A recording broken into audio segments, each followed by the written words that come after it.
Football বিশ্বের এক অভূতপূর্ণ যাত্রার সাক্ষী হয়ে আমরা আজ তুলে ধরব ক্রিস্টিয়ানো রোনালদোর ৯০০ গোল করার কাহিনী। এই অসাধারণ অর্জন শুধু তার দুর্দান্ত দক্ষতা নয়, বরং তার কঠোর পরিশ্রম এবং অদৃশ্য মনোবলের প্রতীক। ২০০৪ সালে আন্তর্জাতিক ফুটবলে তার প্রথম গোলের মধ্য দিয়ে তিনি যাত্রা শুরু করেন তার নতুন যুগের। তখন থেকে ক্রিস্টিয়ানো রোনালদো তার দক্ষতা এবং লক্ষ্যভেদে অটুটভাবে এগিয়ে চলেন। ক্রিস্টিয়ানো রোনালদো তার ক্যারিয়ারের ৯০০তম গোল স্পর্শ করেছেন প্রফেশনাল ক্যারিয়ারে।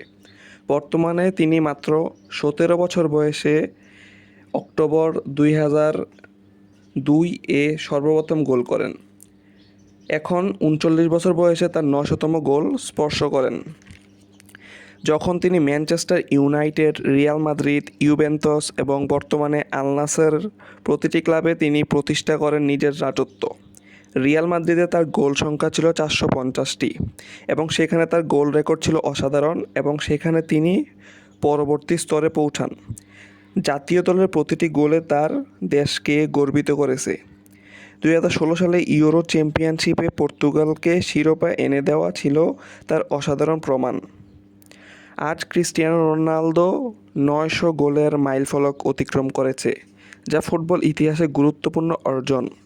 তার এই যাত্রা আমাদের শিখায় দৃঢ় সংকল্প, কঠোর পরিশ্রম এবং অবিচল মনোবল দিয়ে যে কোনো লক্ষ্য অর্জন করা সম্ভব। উক্ত উদযাপন দিয়ে ক্রিস্টিয়ানো রোনালদো তার সিইও সেলিব্রেশন করে থাকেন। ক্রিস্টিয়ানো রোনালদো শুধু একটি নাম নয়, বরং একটি ইতিহাস, একটি ব্র্যান্ড। তার ফুটবল যাত্রার প্রতি আমাদের শ্রদ্ধা এবং ভালোবাসা অনন্তকাল অব্যাহত থাকবে। তার মতো ফুটবলার ফুটবল বিশ্বে এক আশ্চর্যকর বিষয়। ফুটবল বিশ্বে তার অবদান চিরকাল স্মরণীয় হয়ে থাকবে।